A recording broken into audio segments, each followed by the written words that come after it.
Black Market Voices assisted in producing this show for no monetary gain with permission as a transformative work.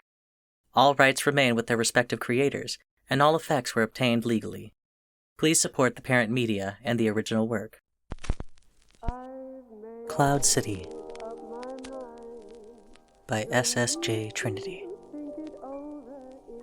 Read by Charliegolightly. Chapter 10. Arthur stays low, creeping on stalking feet. Asnath was right.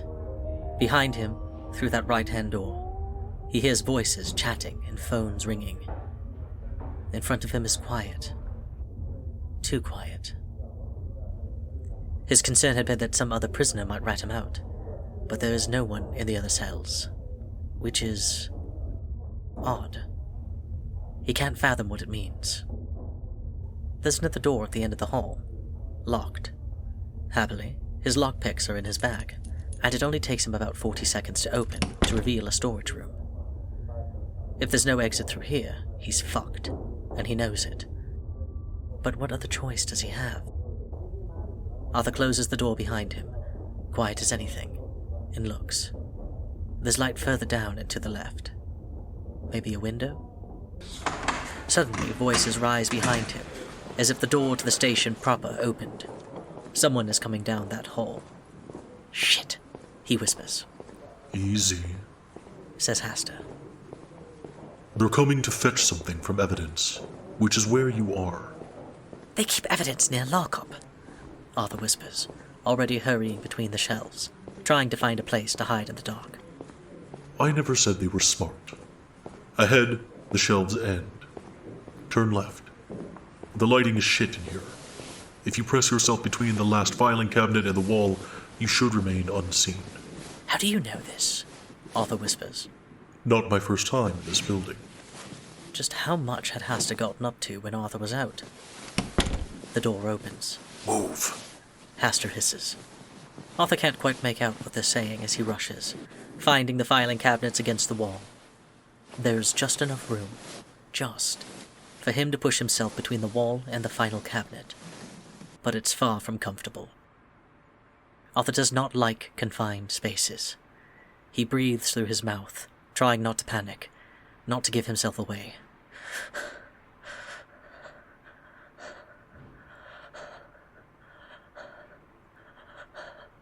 You sure it's over there? Says one copper.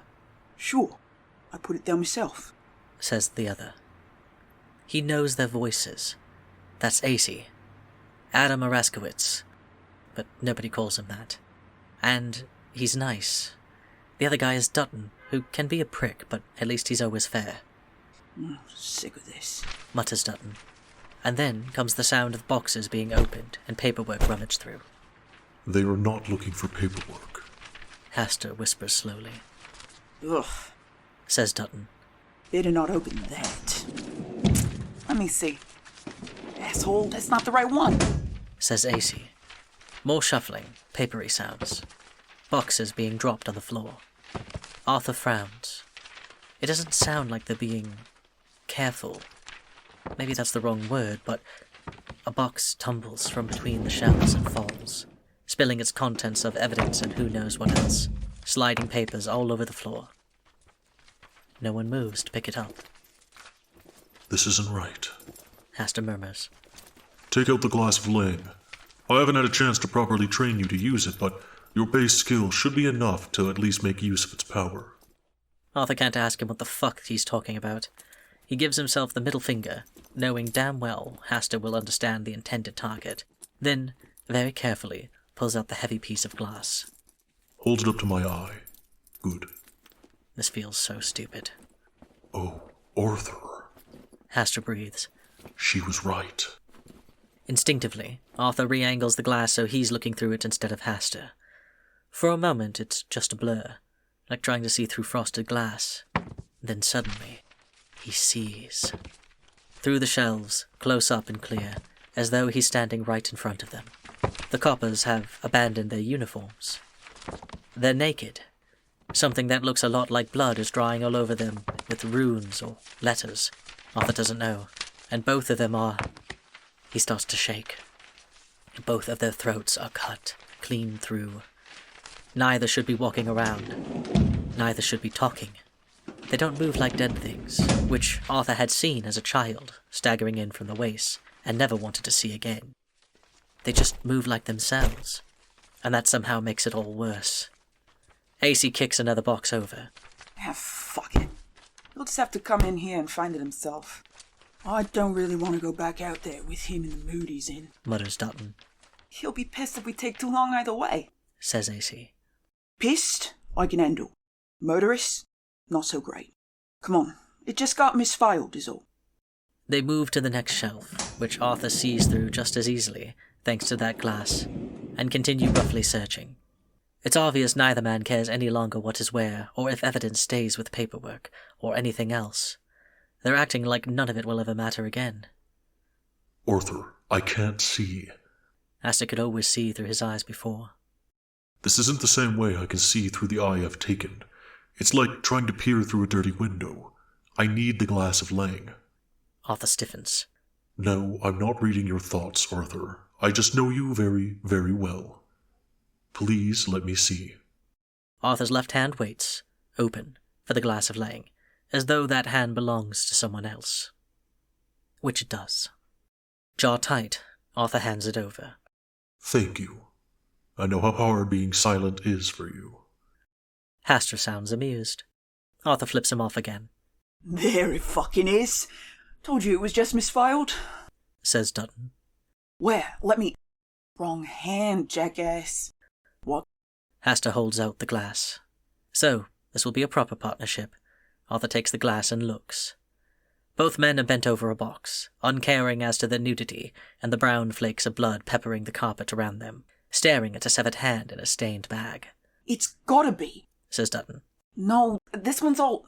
Look, it was fucking fingerprinted. This isn't the cousin's. Damn it. Keep looking. Maybe one of the other hands will be connected enough to use. Arthur's thighs are beginning to cramp. Steady. They need the right hand because it will be a body part connected to their next murder victim. Arthur tenses. Calm. You can't prevent anything. It's done. Arthur isn't sure about that. More boxes fly. The coppers are angry now, Acey dumping boxes on the floor, Dutton just kicking them with abandon. The mess they are making is unbelievable, and at this point there is no denying they have no plans to pick it up. They don't think there will be a need to pick it up. Rot guards must not need police departments. Arthur slips a little. His crouch is unstable. Steady, Hastur whispers. God damn it! Snaps Acey, flinging his painted arms in the air. Where the hell is it? You don't think somebody took it, do you? Says Dutton. Who the hell would take it? How would anybody know it was here? Use your damn head. Says Acey, as mean as Arthur has ever heard him be. The door opens. There a problem? Says Parker, and walks right in. Parker walks right in, nude, painted. Parker walks right in and scowls not as a man who is surprised to find co-workers engaged in weirdness, but just as an annoyed superior, dealing with incompetence. Parker. It is Parker. It is... Hastur's left hand reaches across Arthur's chest as though keeping him back, as though holding him together. Arthur needs it. He has forgotten how to breathe. Says Dutton.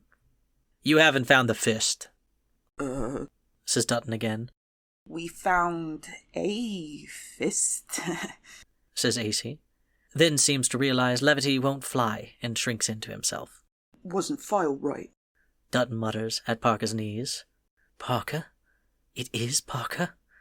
How could it be? Sure. Look, we'll find it, Dutton says, gesturing. It's gotta be in one of the... Parker grips Dutton around his torn throat and lifts him with the ease of a coffee mug. Leverage? Doesn't matter. Physics? Doesn't matter.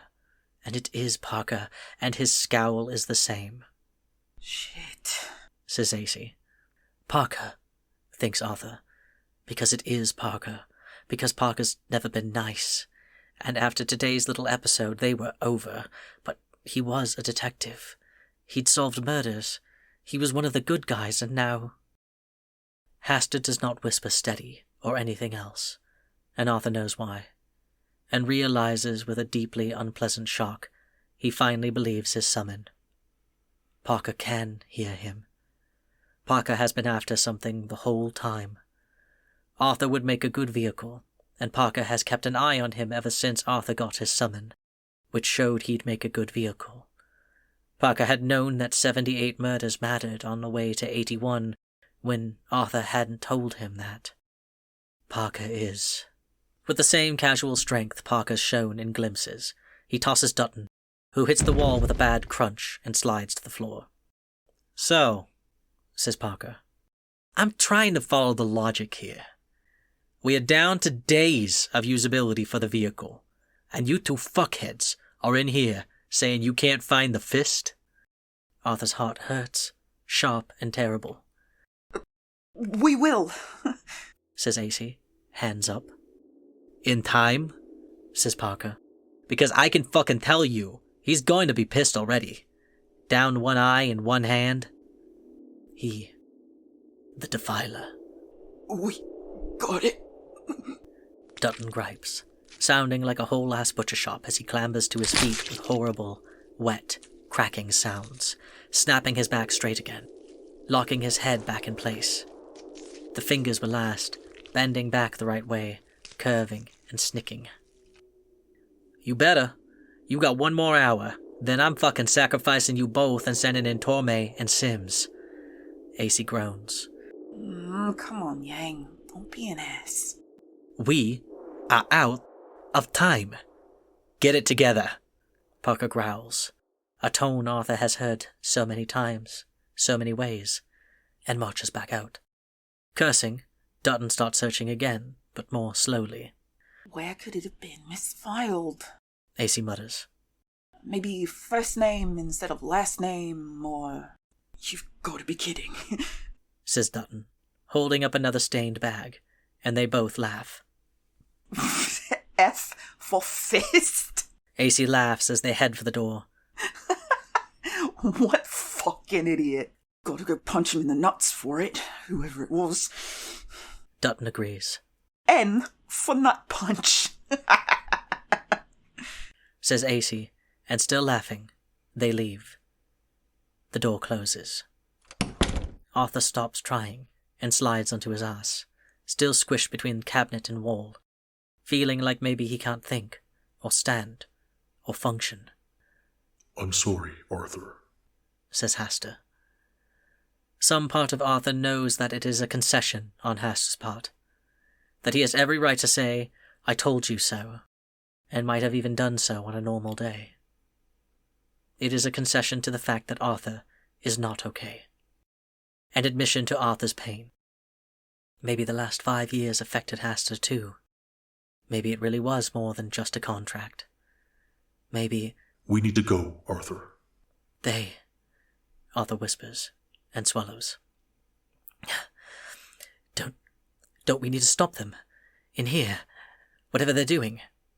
"Without you here, whatever they do is pointless," Hastur says. "We need to get you far away, at least for the next few hours. After that..." "His throat wasn't cut," Arthur whispers. A pause. "No. It wasn't." "Parker's throat wasn't cut," Arthur says again. "Arthur, focus. You need to get out of here." "And they obviously consider him in charge," says Arthur. Hastur sighs. "So," says Arthur. "So." "The window is up and to the left. You may have to move something underneath it to reach it. But if we go now, we should be able to get out before they start whatever they're doing." "So I need to use the knife," says Arthur, who has not moved, who feels dangerously close to hysterical laughter. "If we are here when they start that ceremony, Arthur, we could be trapped. They're using the revelations of Glaki, and the place will be locked down. Arthur, we need to go." "So I'll just fuck him up with a knife," Arthur says, a little too loudly. "No problem. That'll solve everything. And just serve me right. Because why the fuck would somebody decent have been interested in me anyway? And when have I ever made a good choice ever in my life, right? Right? Arthur, I appreciate your painful introspection, but we need to go. Do I leave her here? Says Arthur, finally beginning to shift forward. I mean, hey, maybe I'm wrong about her too. Hell, maybe I'm wrong about everything. Maybe my daughter wasn't even real. Maybe I'm not. Maybe I was conjured from junk on the bottom of someone's shoe or something, and all my memories are a lie. Arthur, you're getting loud. Arthur shuts up, but makes no effort to leave. The cabinet is on the right. Hastur can't grab it to pull them forward. Arthur, take a moment. Close your eyes. Breathe. Arthur makes one small sound. Let Asenath fulfill her choice. Otherwise you make her potential sacrifice pointless. Arthur is silent. You're still all right. Hastur says, smoothly. We're going to leave this place, and not give them the chance to call the Defiler into your body. Then we will act before they can regain the upper hand. Arthur is silent. You will save so many little girls with this, Arthur. Like your daughter. That's a fucking low blow, Arthur finally murmurs. I do not plan for us to die here because of his betrayal, Hastur says. Instead, I wish to see him pay for it. Arthur is silent for a long moment. Thank you for not saying, I told you so. This goes beyond gentle teasing, says Hastur, and then added something odd, as if to himself. I regret that at the end, you must be lost, Arthur. I'd prefer otherwise. Arthur wipes his eyes. Well, he whispers, spilled milk. Spilled milk. Indeed. Arthur finally squeezes loose. It takes him a minute to lift and move some still full filing boxes under the window without making noise. But he manages. Beyond the tiniest squeak when the window opens, he is silent as he pulls himself up, wiggles through, and falls out into the alley below.